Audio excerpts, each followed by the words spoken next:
Marcus Reed stepped off the late-night shuttle with a small carry-on and a folded jacket over his arm.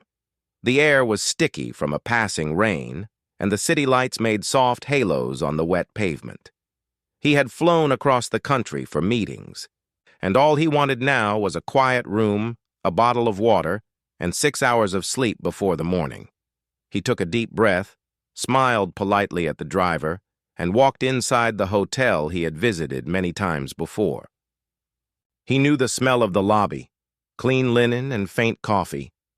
He knew the sound of the lobby, soft music, elevator chimes, and the distant clink of ice in glasses. This place was a small part of his life's work, and that gave him comfort. He did not wear a suit tonight. He wore a simple gray hoodie, dark jeans, and good walking shoes that had carried him through airports all day. His phone battery was low, but his confirmation email was downloaded. He was ready to check in, sleep, and start fresh. The lobby was calm. A tall plant stood near the sliding doors. A long table with lemon water and small paper cups sat on the left. Two front desk stations faced the entrance. One had a small sign that said closed. The other station had a young front desk worker tapping on a keyboard. The worker glanced up, then down again, fingers moving quickly across the keys. A bellhop stood near the luggage cart, hands folded, eyes alert, ready to help any new guest. Marcus walked to the open station and rested his carry-on near his feet. "Good evening," he said in a gentle voice. Checking in. Reservation under Reed. Marcus Reed. The front desk worker did not look up at first. He stopped typing, breathed out, and looked at a screen. "Name again?" "Marcus Reed," Marcus repeated, still calm. A slow nod. The worker typed again. He seemed to hesitate, like his hands were not sure which keys to press. He looked up quickly, then away, then up again.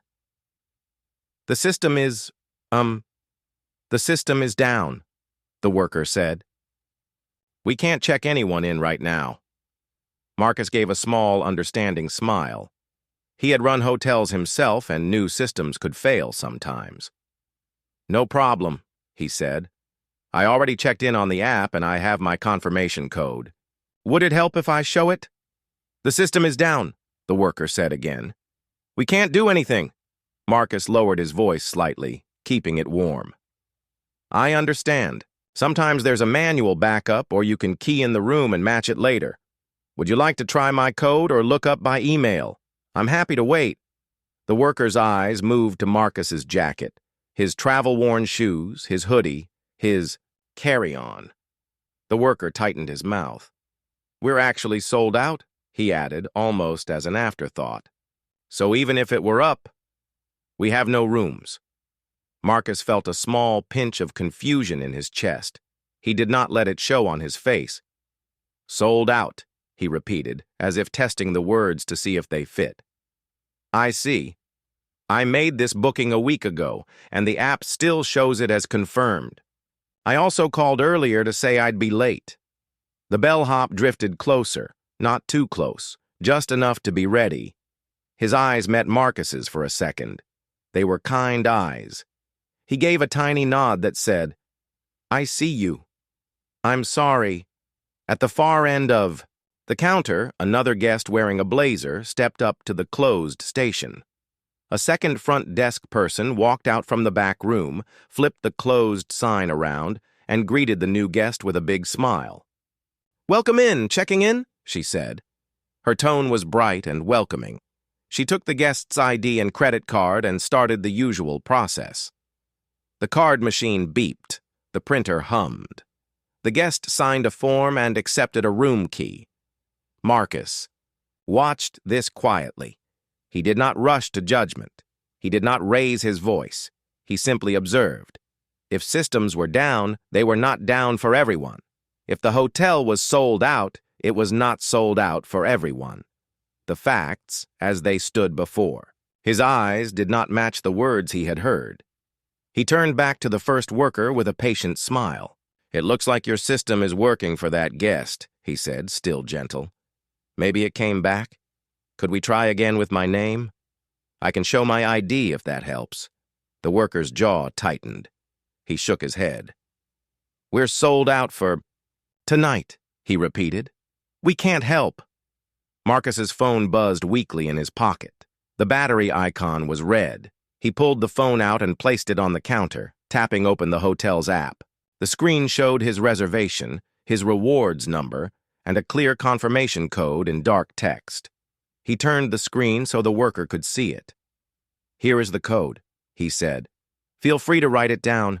I won't leave until we find a fair solution. The worker did not lean in to look. He crossed his arms. Sir, you can come back tomorrow. Maybe we can figure it out then. Across the lobby, the new guest in the blazer was already rolling his suitcase toward the elevator, key card in hand. He whistled softly, content and sure of his place in this building. The contrast was not loud, but it was clear. The bellhop took a small step forward. Sir, he said softly to Marcus, I'm sorry for the trouble. If you want, I can bring you some water while we figure this out. Thank you, Marcus said, and his smile was real.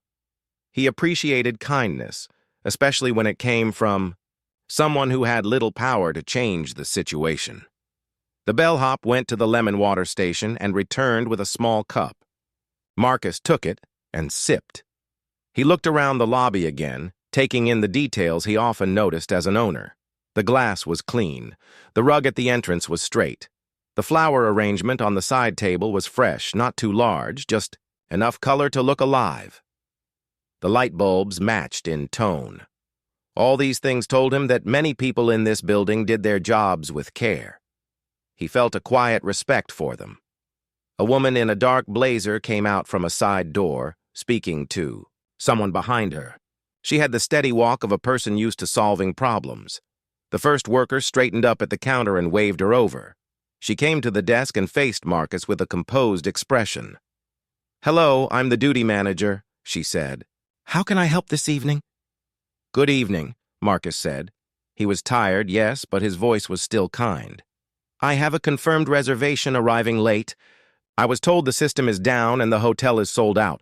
I'm happy to wait while we try another way. I also showed my code. The duty manager listened, nodding slowly. She glanced at the worker, then at the screen, then at Marcus's clothes. The glance was quick, but it happened. We've had a very busy night, she said. Unfortunately, we do not have any rooms left. Marcus looked at the other station where the second guest had checked in. Yet you just checked in a guest, he said very calmly. So I believe there must be some rooms and some way. I can wait while you look again. I don't want to make this hard. The manager's polite mask held, but something behind her, eyes shifted. We reserve the right to refuse service, she said. The sentence was clean and professional on the surface, but it landed with a flat, cool sound that did not match the warmth of the lobby. Marcus did not flinch.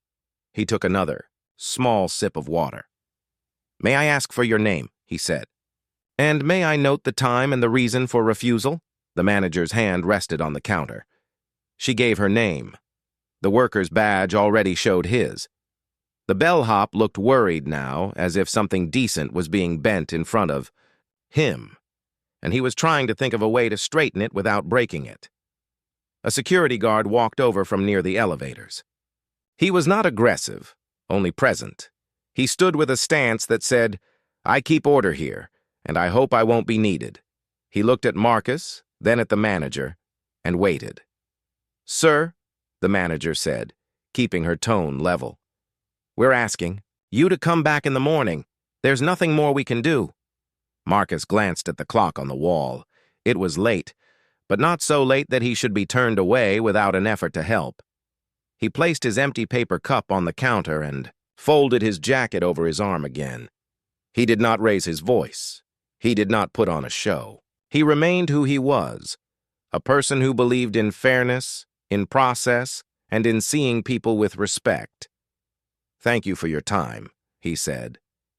I'm going to step aside for a moment. He moved a few steps away from the counter into a quieter, Corner of the lobby near a tall plant and a framed photo of a sunrise over the city skyline. He took out his phone and opened the app again, looking at the reservation details.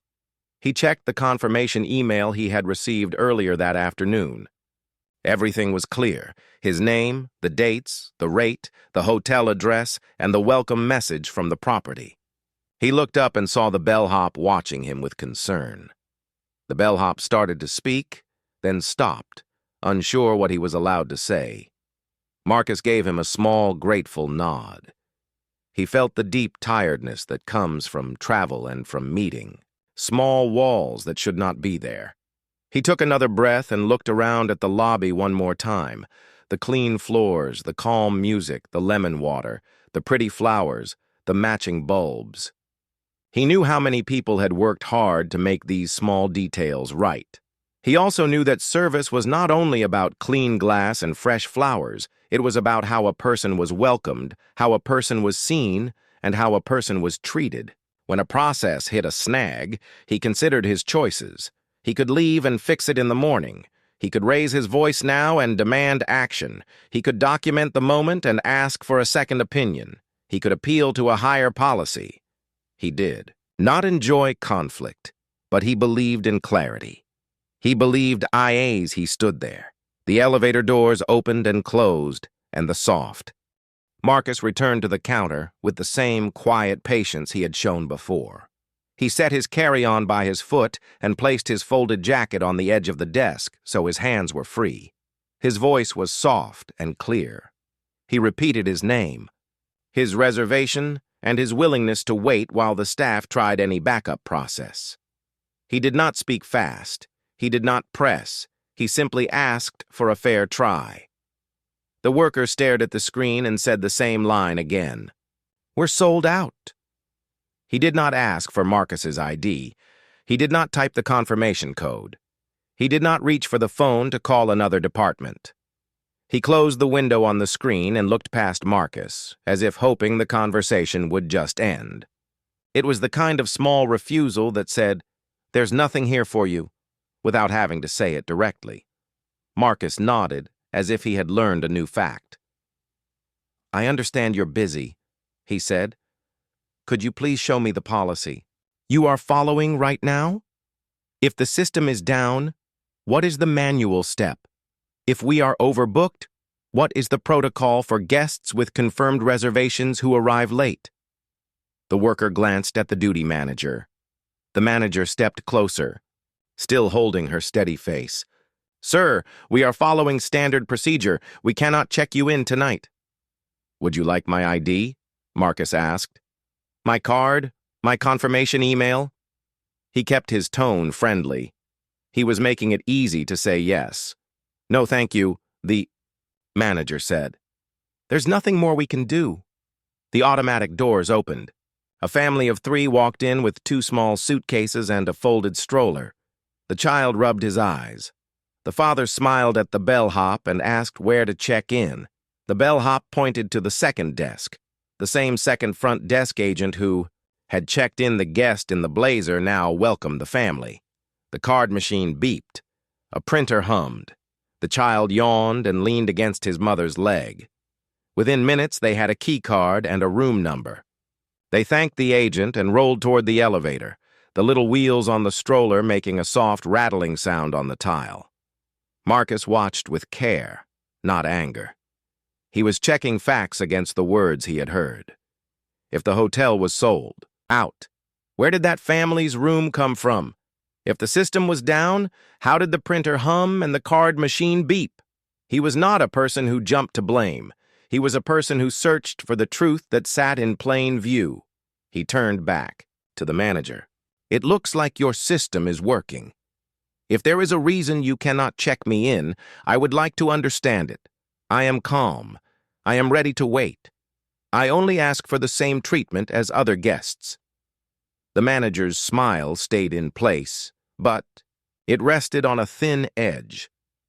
"Sir, please lower your voice," she said. Marcus blinked once.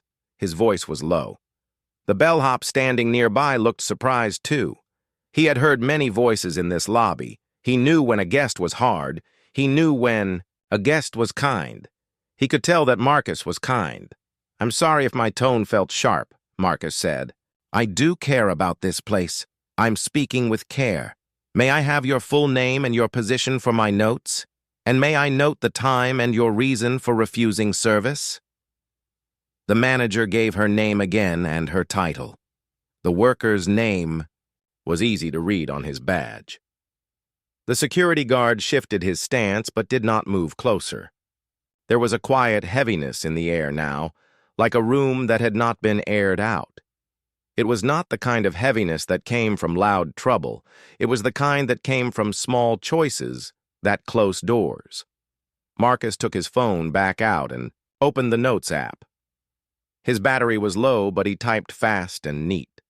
He wrote the date, the time, the names he had heard, and a clean description of each thing that had happened. He did not add unkind words.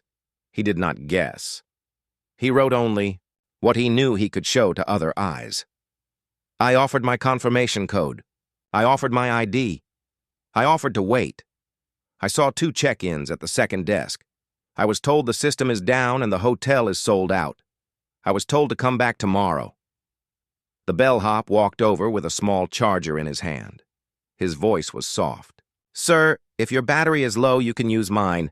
There is an outlet near the plant. I'll bring a longer cable." "Thank you," Marcus said with warmth.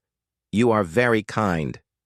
He plugged in his phone by the tall plant near the framed sunrise photo. The screen brightened, and the battery icon stopped syncing. The duty manager spoke again, this time more formal. "Sir, I will have to ask you to move away from the desk. If you are not checking in, we need to assist other guests." "I understand," Marcus said. He took one step back. Then he took another. He did not want to block anyone else. He did not want to be the reason another tired traveler waited longer. He was careful about those things. He cared about the feeling of a lobby when people were tired and wanted a bed. Another guest came in, a young woman with a backpack and a rain jacket. She went to the second desk. The process was the same. A few keystrokes, a swipe, a friendly laugh about the rain, a key card, a "have a good night." She smiled and headed to the elevator. The bellhop gave her directions to the ice machine and the breakfast hours. He did not make small talk with Marcus. He respected the space. But his eyes said, "I see what is happening. I know it is not right. I hope there is a way to fix it." Marcus looked at the manager again. "If you believe the best course is for me to come back tomorrow, please put that in writing with your name and the time. Please also write the reason you are refusing service to a guest with a confirmed reservation. I am not trying to make your night hard. I am trying to make sure we are following a fair process." The manager hesitated. She did not reach for paper. She did not open the drawer where incident forms were kept. She kept her hands still on the counter. "We do not provide written notes for routine decisions," she said. "Then please call the regional on-call supervisor," Marcus said. "If your policy allows refusing service, there should be a way to confirm that choice in the moment. I am willing to speak to anyone you suggest." "Not available," the manager said. "It's late." "Understood," Marcus said. He glanced at the clock. It was not yet midnight. Many hotels had support lines open all night, especially for guests who arrived late or for teams who needed help. He did not argue. He simply added that detail to his notes. A soft cough came from the side. An older couple had entered and stood near the plant, holding hands. They looked unsure of where to go. The bellhop greeted them with a warm smile and guided them to the second desk. Marcus watched the couple, the way the woman leaned into the man's shoulder and the way the man patted her hand. He thought about how a hotel was a place for rest, for care, for simple human kindness after long roads and long weeks. He thought about the gap between the words on a training slide and the way a person actually treated a stranger at 11:37 p.m. on a rainy night. He looked down at his notes again. He had what he needed: names, times, visible facts, clean language. He was not trying to win a point in an argument. He was trying to protect the values that he wanted this building to live by. He felt the pull of two choices in his chest. One choice was to leave, sleep somewhere else, and deal with this in the morning from a distance. It would be easy to do that. It would also be a message to himself that small harm could stand until the sun came up. The other choice was to act. Now, not with anger, but with clarity and care, so that the lesson landed while the moment was fresh. He looked up and caught the bellhop's eye. "Thank you for the charger," Marcus said. "What is your name?" the bellhop told him. Marcus repeated it as if to put it in a safe place in his mind. "You have been respectful and helpful," he said. "I appreciate that." The bellhop nodded once, almost a bow, and stepped back to help the older couple with their questions about the breakfast menu and the best side of the building for a quiet night. Marcus moved to a small seating area in the corner where 2 chairs and a low table sat under a floor lamp. He sat down, set his phone on the table to keep charging, and took a slow breath. He could hear the lobby music, the soft ding of the elevator, the whisper of the doors opening and closing. He knew that every person in this room had a story. He did not want to shame anyone. He did want to protect every future guest who might face the same small door closing in front of them with no reason, no effort, and no care. He unlocked his phone. The screen glowed. He opened the hotel app again and took a screenshot of the reservation page with his name, dates, and confirmation code. He opened his email and found the message from the property that said, "We can't wait to welcome you." He took a screenshot of that too, with the timestamp. He took a photo of the lobby from his seat, careful not to capture any person's face, only the desk area, the closed sign now flipped open at the second station, the printer on the counter, the small welcome sign with the day's date. He opened his contacts and scrolled to a number he rarely used except for true needs, the company's 24/7 guest care line that also routed to the on-call operations team. He rested his thumb for a second above the call button and thought about the bellhop's kindness, the manager's steady mask, the workers' folded arms, and the older couple's quiet trust in this place. He thought about the promise he wanted, this building to keep, not as a slogan on a wall, but as a habit in real life. He pressed the button. He did not raise his voice when the call connected. He spoke in the same calm, clear tone he had used all night. He gave his name, the property. Name, the date, the time, and a precise Z. Marcus sat in the corner chair with his phone face down, his hands folded and his mind clear. The lobby was not loud, but every small sound felt sharper now. The bellhop's soft steps, the printer's hum, the elevator's light ding. He had called the company's 24/7 line and explained the facts in careful order. He had asked for help, not to win a moment, but to set the right tone for the whole chain. Now he waited for the next step. The phone buzzed. He picked it up. A calm voice from operations thanked him for the details and said the on-call team would join a quick video call. Marcus replied in the same steady tone. "Thank you. I'm in the lobby. I can step into a small meeting room for privacy." He looked around and saw a glass-walled room by the concierge desk. It had a round table, 4 chairs, and a small screen on the wall. He walked toward it with his carry-on rolling behind him.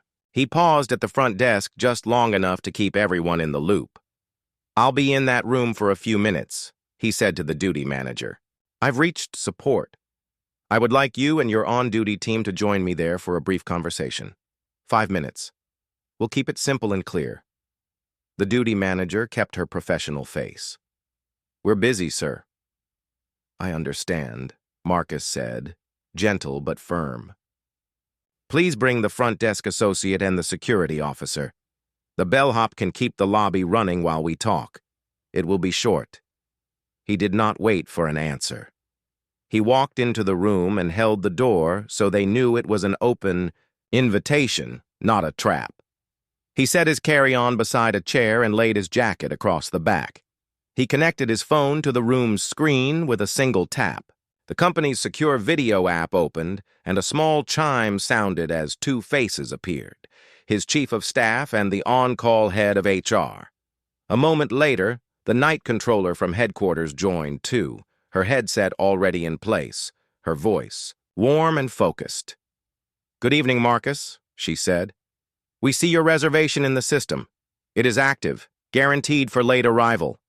There are rooms in inventory." "Thank you," Marcus said. "Please stay with me on this call. I'm going to speak with the property's on-duty team now." He stepped to the glass and waved the manager in. She hesitated, then came with the front desk worker and the security guard. The bellhop stayed in the lobby as asked, greeting a guest who had just stepped out of the elevator. Inside the room, Marcus did not sit at the head of the table. He chose a side chair and left the seat nearest the screen open. He wanted the team to see the faces on the call clearly. The manager took the chair by the door, the worker sat beside her, and the security guard stood near the wall with a respectful distance. Marcus spoke first. "Thank you for joining me," he said. "I know it's late, and I appreciate your time. This will be brief and respectful." The manager folded her hands. "What would you like to discuss?" "We'll keep to facts," Marcus said. "At 11:32 p.m., I approached the desk with a confirmed reservation. I was told the system was down and the hotel was sold out. I observed guests being checked in at the second station. I offered my confirmation code, my ID, and to wait for any manual process. I was told to return tomorrow." The front desk worker looked down at his hands. The manager kept her face still. The security guard's eyes moved once to the screen, then back to Marcus. "Here's the reservation," Marcus continued, tapping the phone. It mirrored to the large screen. His name, the dates, the property address, and the bold confirmation code. The on-call head of HR nodded from the screen. "I can confirm this is valid," she said. "Also, the property shows at least 3 standard kings available due to late cancellations. No system outage reported." The manager's lips parted, then closed again. "We had a rush," she said carefully. "We were trying to control the desk." Marcus nodded. "I understand the pressure of a rush. I also understand our values. When our system feels tight, we still look for a fair path. For every guest, that is the promise of this brand." He slid a slim black card wallet from his pocket and placed it on the table. He did not push it toward them. He let it rest in the space where they all could see. "Before we go further," he said in a calm, even voice, "I want to be transparent about who I am. My name is Marcus Reed.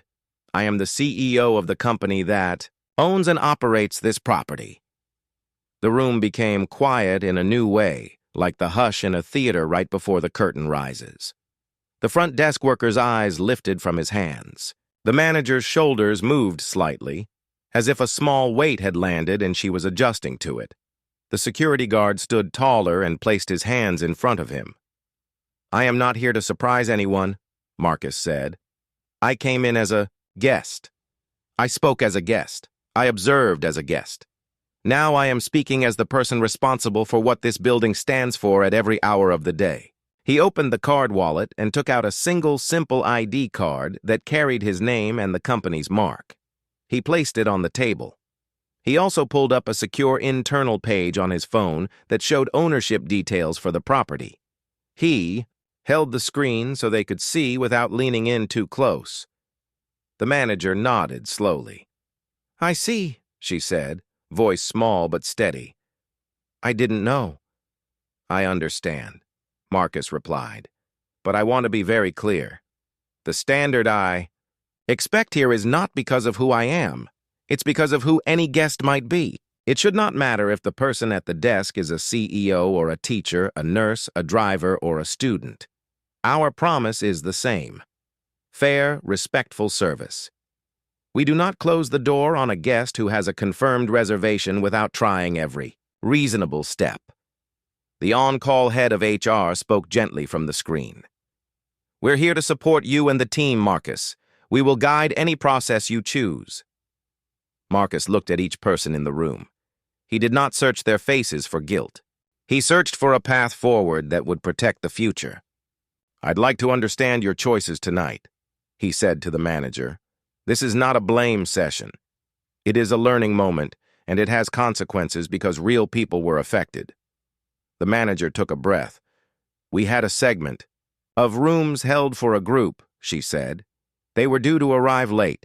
The system showed cancellations, but I was told earlier in the evening to hold those rooms until midnight for possible walk-ins from the group. I did not want to release them." "Who told you to hold them?" Marcus asked. The manager named a day shift supervisor. "It was verbal," she said. The night controller at headquarters spoke up. "We don't have a note in the system for that hold," she said. "If a hold exists, the protocol is to add it to the log with the release time." "I don't see it." Marcus nodded.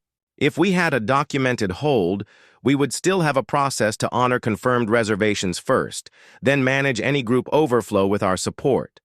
We do not tell a confirmed guest to come back tomorrow while checking in others in plain view." He turned to the front desk worker. "When I offered my confirmation code, why did you choose not to look it up?" The worker swallowed. I thought the system might crash again," he said. "And we were told it was sold out. I didn't know the right steps for a manual key. I was worried I would make it worse." Marcus's voice stayed kind. "Thank you for being honest. If you didn't know the manual step, you could have said, 'Let me ask.' You could have called the manager to the desk. You could have called the support line. Doing nothing is its own choice. It tells a guest, 'You do not matter here.' That is never our message." He looked to the security guard. "Thank you for staying calm in the lobby. Was there any concern that I was causing a disturbance?" "No, sir," the guard said. "You were calm." "Thank you," Marcus said. "If a guest is calm, we match that calm. If a guest is upset, we aim to calm them. We do not escalate by removing help." He paused, letting the words settle, not as a lecture, but as a reset. The bellhop's reflection passed in the glass. As he moved in the lobby, offering directions to a guest with a gentle hand, Marcus turned the phone back to the on-call team. "Please confirm the current room inventory," the night controller replied promptly. 3 standard kings, 1 double queen, and 2 suites unassigned, all clean and ready." "Thank you," Marcus said. He looked at the manager. "You will assign one of those rooms to me now. Then we will take 5 more minutes to document this properly. After that, I will make staffing decisions. HR will be present on this call." The manager nodded, voice thin. "Yes. I want to be clear on the why," Marcus continued. "We do not make decisions in anger. We make them to protect our promise to guests and to support teams who follow our values even when nights are busy and choices are hard. If a person closes the door on a guest without reason, that is a serious issue here." He stood and opened the meeting room door slightly. "Please ask the bellhop to come in for 1 minute," he said. The bellhop stepped inside with a small, uncertain smile. "Yes, sir?" "Thank you for your help tonight," Marcus said. "You offered water. You offered a charger. You stayed warm and respectful to every person who came in. That is exactly how we keep this place human." The bellhop's shoulders eased. "I just tried to help." "You did," Marcus said. "Please share one thing you saw that you think we could improve at the desk." The bellhop looked at the manager, then at Marcus. "Maybe.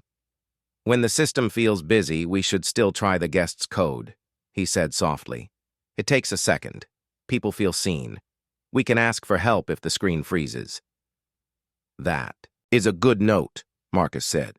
"Thank you. You can head back to the lobby." When the bellhop left, Marcus looked at each person at the table and let a quiet moment pass. He wanted his words to land in a steady way, not as a blow, but as a clear line. He spoke in a calm voice that filled the small room without ever rising. He thanked them for coming in and for the notes. Then he explained the standard again in simple words. Every guest who has a confirmed reservation must be treated with care, even on a busy night, even when screens freeze, even when stress is high. He said the brand's promise was not a slogan. It was the work. It was how a person felt at the desk at 11:37 p.m. on a rainy night. He turned first to the front desk worker. He repeated what the worker had written. Fear of the system, fear of making it worse, and no attempt to ask for help. Marcus did not judge the fear. He understood fear. He did name the choice. You did not try, he said softly. You did not look at the code. You did not call for help. You closed the door. He paused and let that sit. Then he said the hard part with the same steady care. Because of that choice, and because a guest was turned away without reason, your employment ends tonight. He did not say it with anger. He said it with clarity. The head of HR on the screen confirmed the process, offered to speak with the worker after, and said final pay and benefits information would be sent in writing. Marcus thanked the worker for his time with the company. He wished him well. He asked him to hand his badge to HR. The worker nodded, eyes low, and placed the badge on the table with shaking fingers. He turned to the duty manager. He read her. Note again. A verbal hold. No written log. No call to support. A choice to refuse service while other guests were checked in. He acknowledged that managers carry pressure. He respected that. He also named the standard. When you hold rooms, you document. When you feel tight, you call for help. When a guest shows a confirmed code, you try every fair path first. That is the job. He took another small breath. Because these steps were not taken, and because your choice set an unsafe pattern for the desk, your employment ends tonight as well. The manager's face did not break. It softened. She nodded once, and her voice was quiet. Understood, she said. HR explained the next steps, the final paycheck, and a short exit call to collect details. The manager placed her badge next to the workers and folded her hands in her lap. Marcus turned to the security guard. He thanked him for staying calm and for not escalating. He also named a duty that was missed. Security protects safety, he said, and safety includes fairness. When you see a guest turned away without reason while others are helped, you must call for a supervisor or support. You must help move the moment toward care. He looked at HR on the screen for a beat, then back to the guard. Because this was a serious failure of duty on a guest-facing night, your employment also ends tonight. The guard's eyes showed honest regret. He handed over his badge. He asked if he could walk one last round to say goodbye to the overnight engineer. HR said they would arrange that after the call. Marcus thanked him for his calm and wished him well. The decisions were heavy, but the room remained quiet and respectful. There was no shouting, no rush. HR kept the steps clean. They confirmed that access would be removed after the call. They said the staff could collect personal items from their lockers with an HR representative present. No one argued. No one tried to hide. The choices were clear. The reasons were clear. Marcus kept his voice warm. He thanked each person for their service on past days that had gone well. He said plainly that tonight had not gone well, and that the company had to protect its promise in real time. Then he moved to the next task, keeping the lobby alive and kind. He asked the night controller to call a nearby sister property for a rapid support team. We need 2 desk agents and a supervisor for the next 4 hours, he said. We will cover their transport and overtime. The controller replied that a night supervisor and 2 cross-trained agents were already on their way.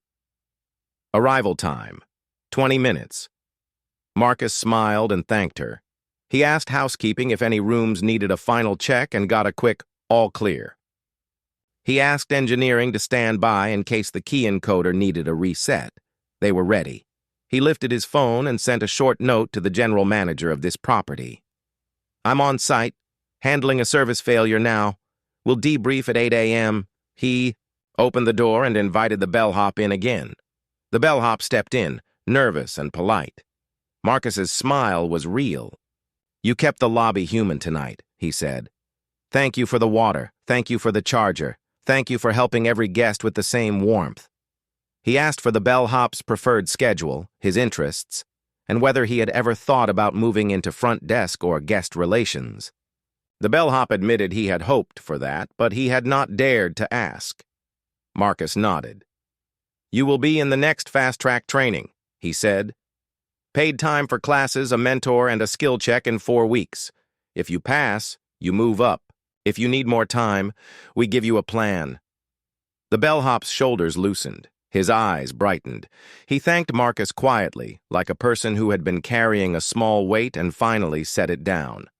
Marcus walked back into the lobby with the bellhop. He stopped at the desk and spoke softly to the guests in earshot. He introduced himself only as a senior leader helping for the night.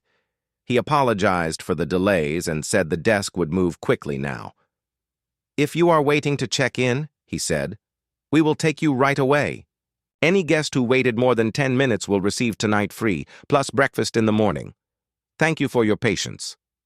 The offer was simple and fair. A tired father with a sleepy child looked relieved. A young woman with a backpack smiled with gratitude. The lobby felt lighter. Marcus took a station at the desk himself. He keyed in with temporary access from the controller and checked his own reservation first. The room populated in seconds. He encoded his key and set the phone number for text updates. He felt a quiet satisfaction at doing the basic steps with his own hands. Then he turned to the line and waved the next guest forward. He asked for an ID and a card. He made small friendly talk about the rain. He encoded the key and wrote the Wi-Fi code in clear numbers on the card sleeve. He thanked the guest by name. The bellhop guided them to the elevators. The machine beeped in a steady rhythm as he moved through each check-in with care. 10 minutes later, the sister property's relief team arrived in black coats still damp from the weather. The night supervisor introduced herself with a firm handshake and clear eyes. She took the second station and reviewed the queue. Her 2 agents set up beside Marcus and moved quickly but kindly. The line thinned in a few minutes. A low hum replaced the earlier hush. It was the sound of a lobby doing what a lobby should do: welcome, organize, calm. While the relief team worked, HR finished the exit steps in the small room and walked the former employees to collect their things. It was quiet. No one stared. The bellhop kept his eyes on the guests, not on the door. Marcus liked that. He liked the way the team handled sensitive moments like they handled glass. Careful, steady, no drama. With the line gone, Marcus checked. A few small things he always checked. He read the front desk log and added a clean entry for the night. Time, issue, action, resolution, and comp policy applied. He checked the snack shop and asked the relief team to offer 2 free grab-and-go items to any guest who had waited, just as a small thank you. He walked to the water station and refilled the lemons. He straightened the welcome sign and changed the letterboard to a warmer line. "We're glad you're here. Rest well." A couple came up to thank him for the free night and the calm tone. Marcus smiled and said the whole team made it possible. He pointed to the bellhop and the relief supervisor and said they were the real stars. The couple laughed and agreed. The lobby felt like a living room again. Soft, safe, simple. He returned to the meeting room for a final short call with HR and the night controller. They reviewed the documentation. HR confirmed the terminations had been recorded with clear reasons that matched policy. The controller confirmed that all accounts had been disabled and that the property systems ran smoothly. Marcus asked for a quick email to all regional managers by morning, reminding them of late-night overbooking steps, manual key process, and the plain rule: if a guest shows a confirmed code, you help first and solve the paperwork second. Before ending the call, Marcus asked the relief supervisor to step in. He thanked her for the quick response and asked for her early notes. She mentioned one gap. The manual key guide at this property was 2 versions old. Marcus wrote that down. "We'll fix that before sunrise," he said. He asked her to keep the lobby steady until dawn. She promised she would, with a soft smile that said she liked this kind of good work. Marcus then walked the short path to the elevator with his own key in hand. The bellhop stood by the doors and pressed the button for him. "Thank you for everything," the bellhop said. Marcus smiled. "Thank you for the way you treat people," he replied. "That is the heart of this place." On his floor, the hallway was quiet. His room was clean and ready. He set his bag down and looked out the window at the wet city lights. He did not feel victory. He felt alignment. A hard thing had been done, but done with respect. A promise had been kept, not in words, but in actions that could be seen. He washed his face, drank a glass of water, and sat on the edge of the bed for a moment's slow. Morning light slid across the city like a calm wave, and Marcus woke before his alarm. He felt clear, not heavy. He showered, dressed in a simple white shirt and dark slacks, and took the elevator down. The lobby was quiet in that bright way morning lobbies can be: fresh coffee, soft footsteps, a low murmur of early guests. The relief supervisor was still on duty with one agent. Both looked steady. The bellhop was there too, with neat hair and an alert smile that came from real rest, not from a script. When he saw Marcus, he nodded with quiet pride.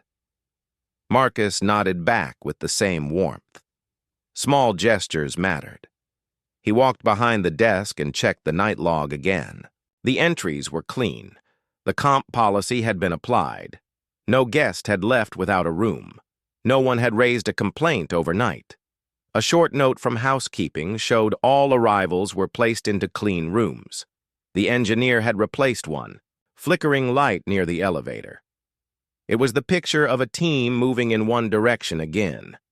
At 8 o'clock sharp, the general manager arrived, breathing a little faster than usual. She had been on vacation and had driven back early when she saw Marcus's message. She apologized and asked for a quick summary. Marcus shared the simple facts, not long stories.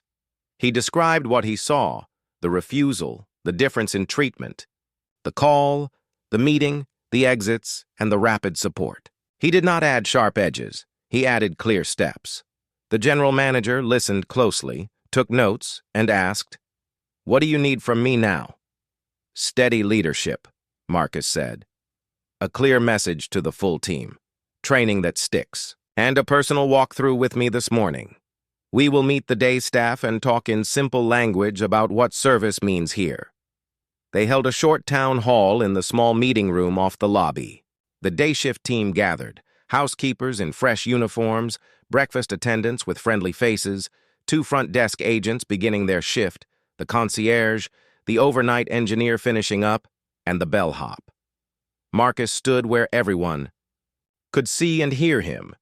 He kept his words short and human. "Last night, something went wrong," he said.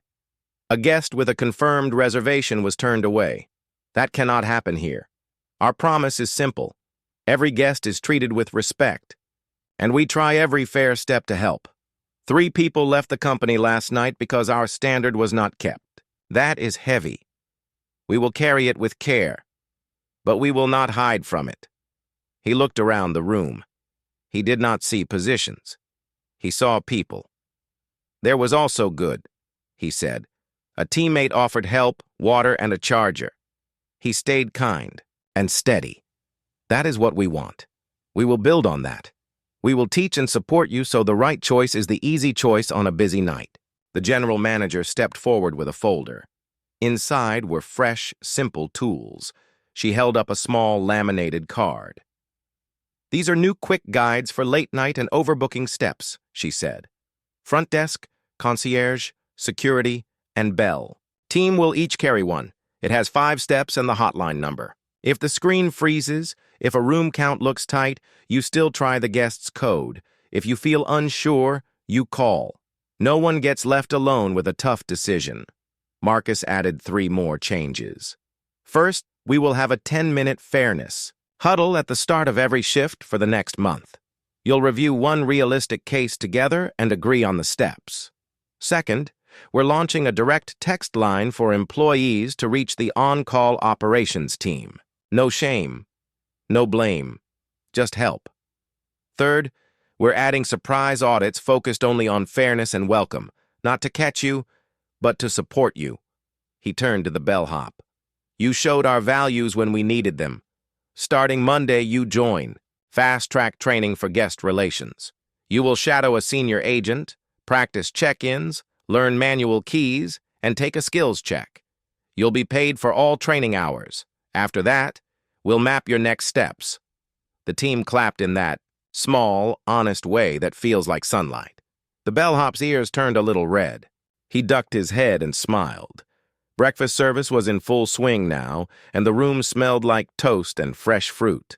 As Marcus walked through, a few guests stopped him to say thank you for the calm night and the free stay. He listened and apologized again. He also asked a question he loved to ask: what one small thing could have made your arrival easier? Guests answered with simple, useful notes. Clearer signs to parking, a quieter ice machine on the 5th floor, a little more lighting on the walkway. He wrote each idea down. Small things add up. He visited the housekeeping team next. He thanked them for the clean rooms and the quick turnarounds. One housekeeper, a woman with gentle eyes and strong hands, told him she always left the curtains half open in the morning for arriving guests, so the room looked welcoming. It feels like the room is saying hello, she said. Marcus loved that. He asked the general manager to add it to the standard for day arrivals. Good ideas should travel. By late morning, he sat with the general manager to review hiring for the open roles. We'll move quickly but carefully, he said. We want people who treat guests with the same care they show their own family. HR joined by video.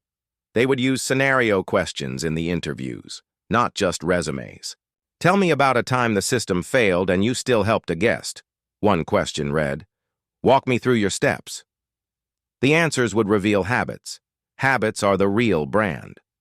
He also asked HR to follow up with the 3 former employees. Offer outplacement help and a list of resources, he said. We will be firm about standards and kind about people. We want them to land on their feet. At noon, Marcus drafted a short note to post in the lobby and on the property's page. It was not polished by a press team. It was plain and human. Our promise is dignity and care for every guest. If we fall short, we fix it fast and we learn. Thank you for trusting us. The general manager added her signature. They placed the note on a small stand near the front desk where guests pick up city maps. A man reading it looked up and said, "This is rare." Marcus answered, "We hope it becomes normal." In the afternoon, he hosted a short session with community leaders who worked on hospitality and inclusion in the city. He listened more than he spoke. They shared what they saw in other lobbies at midnight when stress was high. They suggested training with role plays that reflected real life, not perfect situations. They asked for a clear, private way for guests to give feedback that would actually reach someone with power. Marcus agreed and shared the new hotline and text channel for both guests and staff. He asked if 2 leaders would join a quarterly review call for this property. They said yes. As the day moved on, the hotel felt more like a good home than a machine. The relief team went back to their property with thanks and small gift cards tucked into their hands as a gesture of respect. The new quick guide sat at each desk. The general manager ran the first fairness huddle at 3 p.m. She picked a real scenario from last week and asked, "What is our first sentence to this guest?" An agent answered, "Welcome in. I see your reservation. Let me try your code. Right now." The whole group repeated that line out loud, like a promise. Evening came, and Marcus stayed to watch the start of the night shift. The lobby lights were warm, not harsh. The lemon water had fresh slices. A small sign near the desk read, "Need help? Ask us. We're here, day and night." The bellhop helped an older couple find their room and then returned to the desk to ask a front desk agent to show him how to read the occupancy screen. The agent smiled and said, "Let's learn it together." That was the culture Marcus wanted. Not figure it out yourself, but let's learn it together. A week later, the general manager sent Marcus a simple report. Guest satisfaction. Scores were up. Reviews mentioned kind welcome, clear help, and calm after a long trip. The property had run 3 fairness huddles a day without fail. The manual key guide had been updated and printed. The text line had answered 9 questions from staff and solved 9 small problems before they became big. One review made Marcus smile. "They treated me like a person, not a problem." He read the sentence twice. That was the whole point. He returned to the hotel a month later for a quiet visit. He did not announce himself. He wore a simple jacket and carried a small bag. The bellhop, now wearing a new name badge that read Guest Relations Associate, welcomed him with the same kind eyes and said, "Good evening, welcome in." The front desk agent asked for his name and said, "Let me try your code right, now." The card machine beeped. The printer hummed. The agent wrote the Wi-Fi code in clear numbers and said, "Is there anything small we can do to make your stay easier?" The sentence landed like a soft blanket. It meant, "We see you." Not a slogan, a habit. Before he went up, Marcus walked to the side of the lobby where a framed photo of the city's sunrise hung on the wall. He remembered standing there on that rainy night, tired and unsure which choice to make. He remembered the silence of the small meeting room and the quiet weight of the decisions. He remembered the bellhop's steady kindness. He took a breath and let the present moment fill in those old shapes. The lobby felt right. Not perfect, no place is perfect, but right in its direction. He wrote one last note for the general manager to share with the team. It was short and plain. "Thank you for building a place where people are welcomed with care. Keep your steps simple. Try the code, ask for help, speak with warmth, and when you feel pressure, pause and reset our woe."